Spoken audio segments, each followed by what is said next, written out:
કોડીનારના એક ગામડામાં એક 8 વર્ષની બાળકી ગુમ થઈ હતી। બીજા દિવસે પરિવારને જાણ થઈ હતી કે માસૂમ દીકરીની હત્યા કરી લાશને ફેંકી દેવામાં આવી। હત્યા પહેલા આ નિર્દોષ બાળકી પર બળાત્કાર થયો હતો।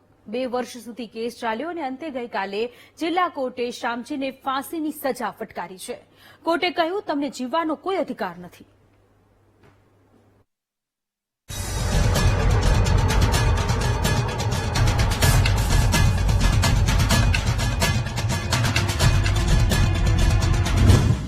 જંત્રાખડી ગામની ઘટના, 8 વર્ષની બાળકીની હત્યા। શામજીએ પહેલા રેપ કર્યો, બાદમાં માસૂમની હત્યા કરી। આ ઘટના 2 વર્ષ પહેલા સામે આવી હતી। આ ઘટનામાં એક માસૂમ બાળકીની ઘાતકી હત્યા કરી નાખી હતી અને હેવાન શખ્સે તેની સાથે રેપ પણ કર્યો હતો। કોડીનાર તાલુકાના એક ગામડાની આ ઘટના છે। ટીવી સ્ક્રીન પર જોવા મળતા આ હેવાન શખ્સે માસૂમનો જીવ લીધો અને બાદમાં તેની સાથે બળાત્કાર કર્યો હતો। તપાસ માટે સીટની રચના કરી, હેવાનને કડક સજાની માંગ કરી। કોડીનાર તાલુકાના એક ગામે આજથી 2 વર્ષ પહેલા આરોપીએ ભોગ બનનાર મરણ જનારની માસૂમ બાળકી ઉપર દુષ્કર્મ કરી મોત નિપજાવી લાશને બાચકામાં ભરી અવાવરૂ જગ્યાએ મૂકી દીધી હતી। તે અંગે ગુનો નોંધાતા આ બનાવની ગંભીરતાને લઈ જિલ્લા પોલીસ વડા મનોહરસિંહ જાડેજાએ તપાસ માટે એસઆઈટીની રચના કરી હતી। માત્ર 25 દિવસમાં તપાસ પૂર્ણ કરી ચાર્જશીટ રજૂ કરી।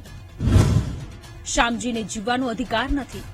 આ પોક્સો કેસમાં કુલ 55 દસ્તાવેજી પુરાવા રજૂ કરેલા અને ફરિયાદ પક્ષે સાહેદોમાં ભોગ બનનારના પરિવારજનો, પાડોશી, સહઅધ્યાયી અને પોલીસ તેમજ એફએસએલના અધિકારીઓને તપાસે લીધા હતા।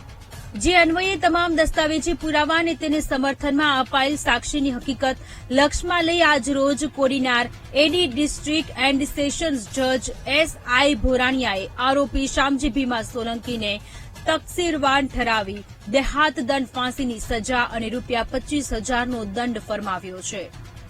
કોડીનારના એડિશનલ ડિસ્ટ્રિક્ટ એન્ડ સેશન્સ જજ સાહેબ છે, તેઓની કોર્ટમાં આ કેસ પોક્સો કેસ નંબર 30/22 થી ચલાયેલ અને આજરોજ તે નિર્ણિત થઈ અને આરોપીને દેહાત દંડની સજા ₹25,000નો દંડ અને અન્ય જે કલમો તેની સામે સજા હતી તેમાં બધામાં આજીવન કેદની સજા અને ભોગ બનનાર બાળકીના પરિવારને અમે મહત્તમ વળતર મળે તે માટે રજૂઆત કરી। તે ગ્રાહ્ય રાખી ₹17 લાખ જેવું માતબર રકમ ચૂકવવા નામદાર કોર્ટે આદેશ કરે છે। ઠરાવ કરવામાં આવ્યો હતો અને કોઈ પણ એડવોકેટ આ કામમાં રોકાયેલા નહોતા આરોપી તરફે।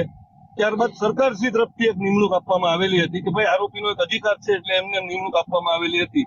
તે સિવાય આરોપી તરફે કોઈ પણ એડવોકેટ કોડીનારની યુનિટી છે કોડીનાર વકીલ મંડળની અને એમણે ઠરાવ કર્યો હતો એટલે એમના વતી કોઈ એડવોકેટ તરીકે રોકાયેલા નહોતા।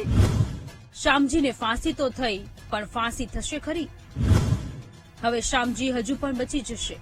હા, આ ઘટનામાં આરોપીને સજા થતા પીડિતાના પરિવારે ખુશી વ્યક્ત કરી છે। પીડિતાના પરિવારે પોલીસની કામગીરી પણ વખાણી છે। આ સાથે હેવાનને જલ્દી ફાંસીની સજા થાય તેવી માંગ કરી છે। ખૂબ જ મોટી સંખ્યામાં ઉપસ્થિત છે અને એક સંતોષકારક જેને કહેવાય ન્યાય અમને મળ્યો છે એના માટે અમે ખૂબ જ સંતુષ્ટ છીએ અને એ દીકરીને દેવાધિદેવ મહાદેવ સોમનાથ દાદા એને ચરણોમાં સ્થાન આપે, હૃદયમાં સ્થાન આપે એ જ અભ્યર્થના પ્રાર્થના।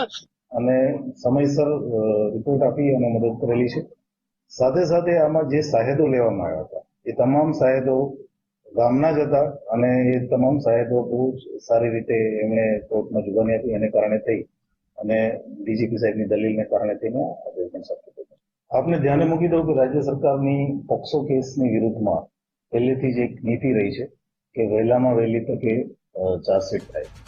હાલ એડી ડિસ્ટ્રિક્ટ એન્ડ સેશન્સ કોર્ટે શામજીને ફાંસીની સજા કરી છે, પરંતુ આરોપી ખરેખર આજકાલમાં કોઈને ફાંસી થતી નથી। આપણા દેશમાં આરોપીને જીવવાનો અધિકાર છે। આ માટે હાઈકોર્ટ અને સુપ્રીમ સુધી આરોપી રજૂ કરી શકે છે અને અંતે રાષ્ટ્રપતિ સુધી ફાઇલ જાય છે। ત્યાં સુધીમાં વર્ષો નીકળી જાય છે। તૂતીનો કોઈ ભાવ પૂછતું નથી। સુરતના હત્યારા ફેનિલ જેવા આરોપીને પણ ફાંસી થઈ છે, પરંતુ હજુ સુધી આરોપીને ફાંસી થઈ નથી। બધું ધીમે ધીમે ચાલે છે। પૂરી ઘટનામાં એક વાત નક્કી છે, આરોપીની જિંદગી નર્ક થઈ ગઈ છે એ વાત નક્કી છે। હવે જિંદગી જેલમાં રહેવું પડશે તે વાત નક્કી છે। Rohit Barad, VTV news, Kodinar.